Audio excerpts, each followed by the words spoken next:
అధికారులు పరిష్కరించాలి, ప్రజా సమస్యలను పరిష్కరించాలి, రోడ్డు సమస్యను పరిష్కరించాలి, రోడ్డు సమస్యను స్పందించాలి ప్రభుత్వం వెంటనే, స్పందించాలి ప్రభుత్వం వెంటనే.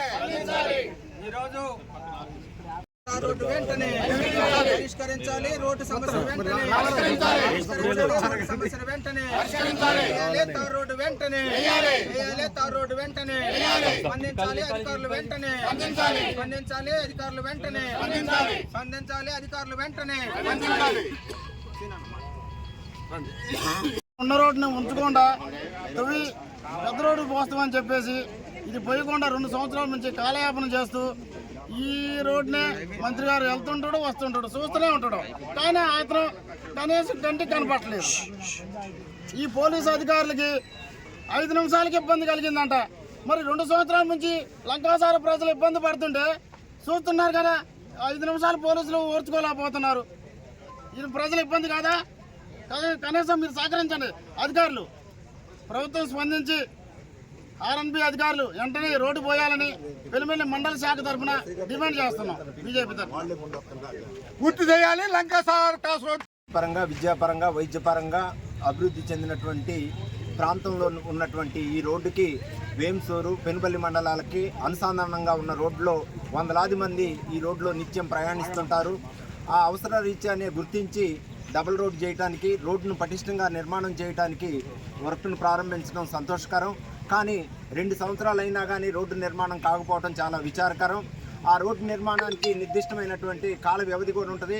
ఆ కాల వ్యవధిలో నిధులు మంజూరు చేసి కాంట్రాక్టర్తో పని పూర్తి చేయించాల్సినటువంటి ప్రభుత్వం నిమ్మకు నీరెత్తకుండా వ్యవహరించడం చాలా ఆందోళనకరం. ఎందుకంటే ప్రజల జీవితాలతోటి ముడిపడి ఉన్నటువంటి రోడ్డుని తక్షణమే నిర్మించాలని కోరుతున్నాం.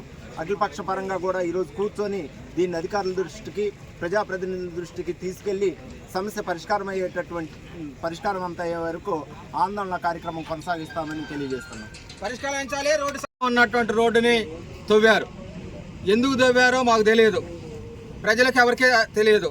ఏంటనంటే రోడ్డుని ఎక్స్టెన్షన్ చేస్తున్నారు, పెద్దగా మంచిగా తార్ రోడ్డు పోస్తారు అని చెప్పారు. వెడల్పు అవుతుంది రోడ్డు అని చెప్పి అనుకున్నారు ప్రజలందరూ. కానీ ఇంతవరకు 2.5 సంవత్సరాలు అవుతున్నా కానీ ఈ ప్రభుత్వం దీన్ని ఎందుకు తవ్వారో తెలియదు, ఎందుకు తార్ రోడ్డు తీసేశారో తెలియదు.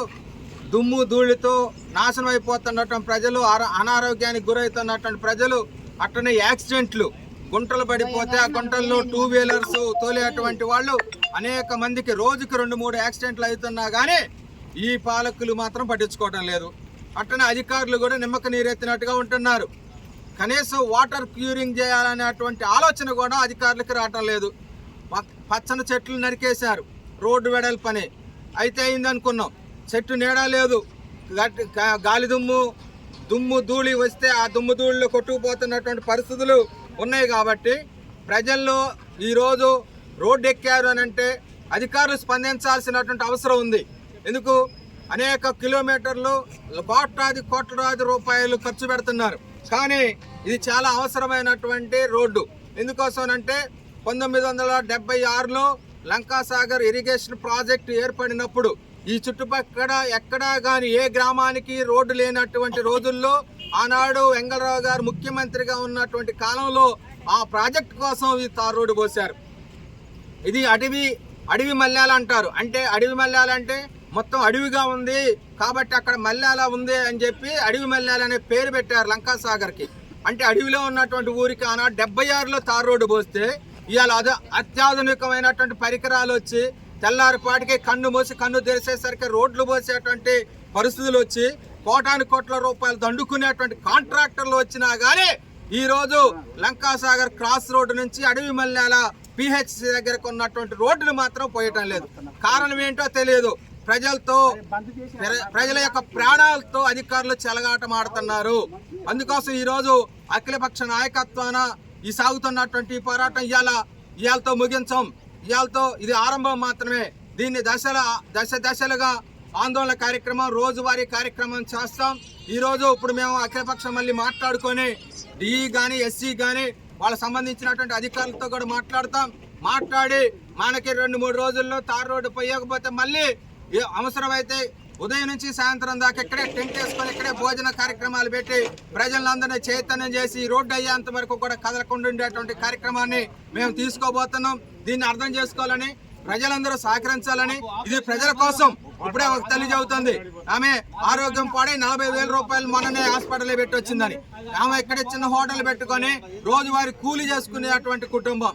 ఆ కుటుంబానికి జబ్బు ఎందుకు వచ్చిందని అంటే లంగ్స్ లోకి మట్టిపోవటం వల్ల, ఆ లంగ్స్ ఇన్ఫెక్షన్ రావడం వల్ల 40,000 రూపాయలు ఖర్చు అయింది. అట్లా సామాన్యులు. ఇక్కడ ఇంకో తల్లి ఉంది, ఏమో ఇక్కడ గుడిలో పూజ చేస్తుంటది. ఎన్నిసార్లు ఊడిసినా కానీ ఆ గుళ్ళో మట్టే పోవట్లేదంట. మళ్ళీ నాకేమైద్దో అర్థం కాని పరిస్థితులు ఉన్నాయని చెప్పి ఏం గారు చెబుతుంది. ఇట్లా పోయేటువంటి వాళ్ళు, వచ్చేటువంటి వాళ్ళు చాలా మంది యాక్సిడెంట్లకు కూడా గురవుతున్నారు. ఇప్పటికైనా స్పందించాలి అధికారులు అని చెప్పి సిపిఎం పార్టీ తరఫున మేము డిమాండ్ చేస్తున్నాం. అదే రకంగా అఖిలపక్ష నాయకులు కూడా హాజరయ్యారు. అందరితో కూడా మాట్లాడుకొని భవిష్యత్తు కార్యక్రమాన్ని కూడా మేము రూపొందిస్తామని తెలియజేస్తున్నాం. Lankasagar cross road to Lankasagar వరకు రోడ్డు, అదేవిధంగా లంకాసాగర్ టు ముత్తగూడెం రోడ్డు. అది తొలి తెలంగాణ గవర్నమెంట్. ఇదేమో 2 సంవత్సరాలు పూర్తయింది. అది తొలి తెలంగాణ గవర్నమెంట్లో కేబినెట్ మంత్రిగా ఉన్న తుమ్మల నాగేశ్వరరావు గారు మంజూరు చేసినటువంటి రోడ్డు. ఇది రెండోసారి తెలంగాణ ప్రభుత్వం టీఆర్ఎస్ గవర్నమెంట్లో పని మొదలుపెట్టినటువంటి రోడ్డు. ఇది పని మొదలుపెట్టి 2 సంవత్సరాలు అవుతుంది. ఆ పని మొదలుపెట్టి 8 సంవత్సరాలు అవుతుంది. ఇటు లంకాసాగర్ ప్రజలు లంకాసాగర్ నుంచి మండల హెడ్ క్వార్టర్కి రావాలన్నా, లంకాసాగర్ నుంచి తిరువూరు వెళ్ళాలన్నా నరకం అన్నమాట. గత 2 సంవత్సరాలుగా ఎంతోమంది బైకులోళ్ళు, ఎంతోమంది వెహికల్స్ వాళ్ళు, ఎన్ని టైర్లు అంటే ఆటో వాళ్ళ టైర్లు పాపం మాత్రం 10 రోజులు 15 రోజులు కూడా టైర్లు ఆగట్లా. అనేక రకాల ఆర్థికంగా, ఆరోగ్యపరంగా అనేక సమస్యలను ఎదుర్కొంటున్నారు. 2 సంవత్సరాల క్రితం పని మొదలుపెట్టినటువంటి ఈ రోడ్డు నిర్మాణం కోసం మా అయితే ఒక 5-6 కోట్లు మంజూరు చేసి ఉంటారు. ఇంత సమస్యాత్మకమైనటువంటి విషయం, ఇంత అవసరం ఉన్నటువంటి ఈ రోడ్డు నిర్మాణం కోసం గత ప్రభుత్వం కానీ ఈ ప్రభుత్వం కానీ ఒక 5-6 కోట్లు హెచ్చించి ఆ నిధులను ఏదో మంజూరు చేసి ఈ రోడ్డు నిర్మాణం పూర్తి చేస్తే ప్రభుత్వం ఏమన్నా కూలిపోద్దా? ఏ ప్రభుత్వానికైనా ఇది ఏమన్నా తలకమించిన ఆర్థిక భారమా? ఇవాళ కాకపోతే రేపైనా చేయాల్సిందే.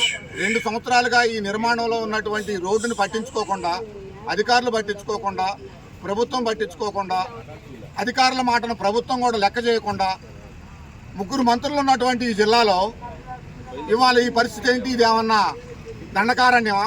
ఏమన్నా చెర్ల, కుక్కునూరు, కోనవరం రోడ్డా? ఇది ఏమన్నా ప్లెయిన్ ఏరియాలో ఎప్పుడో 1976లో నిర్మించినటువంటి రోడ్డు నిర్మాణాన్ని తవ్వి ఎడల్పు చేస్తామని తవ్వి ఇవాళ ప్రజలకి ఈ దుస్థితి ఏంటి? ఇవాళ ఈ లంకాసాగర్ క్రాస్ రోడ్ నుంచి కనీసం ఒక 6-7 జిల్లాలో ఉన్నటువంటి ధాన్యాన్ని మొత్తాన్ని సేకరించి ఇక్కడికి పంపించినా కానీ ఆ ధాన్యం తీసుకునేటువంటి మిల్లులు ఉన్నటువంటి రోడ్డు ఇది. 6-7 పార్బాయిల్ ధాన్యం తీసుకొస్తున్నారు. ఆ ధాన్యంలో కానీ పరిస్థితి లేదు. ఇవాళ రోజు కనీసం ఒక 100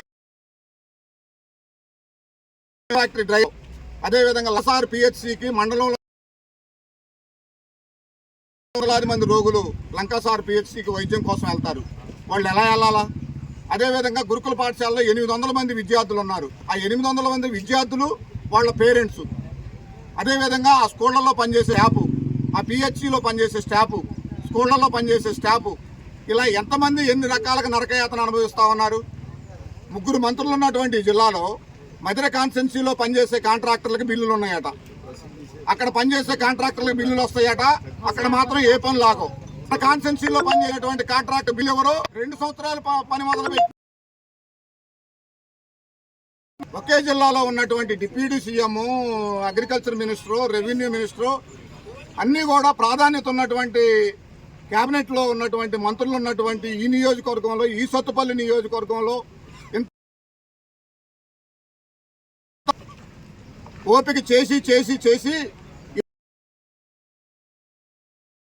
లంకసాగర్లో ఉన్నటువంటి గ్రామంలో ఉన్నటువంటి ప్రజలైతే వాళ్ళు ఎంతోమంది వాళ్ళ శాసకోశవాదులతో హాస్పిటల్లో పోయి రూపాయలు ఖర్చు పెట్టి, కొంతమంది అయితే ఇక్కడ ఈ ఖమ్మం ఈ చుట్టుపక్కల నయం ఒక హైదరాబాద్ పోయిన పరిస్థితులు కూడా ఉన్నాయి. అది మనం ఇంట్లో ఉండి అనుభవిస్తే ఇప్పుడు ఇక్కడ లంకాసాగర్ క్రాస్ రోడ్లో ఉన్నటువంటి చిరు వ్యాపారులు, బడ్డీ కొట్లు నడుపుకున్నటువంటి వాళ్ళు, బార్బర్ షాప్ నడుపుకునే వాళ్ళు, చికెన్ కొట్టు నడుపుకునే వాళ్ళు, కిరాణా షాపులో వీళ్ళు షాపులు బంద్ చేసుకొని ఇళ్ళకి పోయేటటువంటి పరిస్థితి ఉంది. హోటల్ వాళ్ళు అయితే హోటల్ బంద్ చేసి వేరే చోట తీసుకొని రెంట్కి తీసుకొని హోటల్ నడుపుకుంటున్నారు. ఇంత సీరియస్గా ఉన్నటువంటి విషయాన్ని ఎందుకు దీని మీద దృష్టి పెట్టి సమస్యను పరిష్కరించలేకపోతున్నారు 2 సంవత్సరాలుగా? కాబట్టి దయచేసి అధికార యంత్రాంగం కానీ, ప్రభుత్వ యంత్రాంగం కానీ, ఈ జిల్లాలో ఉన్నటువంటి 3 మంత్రులు కానీ, డిప్యూటీ సీఎం గారు కానీ ఇది ఒక ప్రజా అవసరమైనటువంటి పనిగా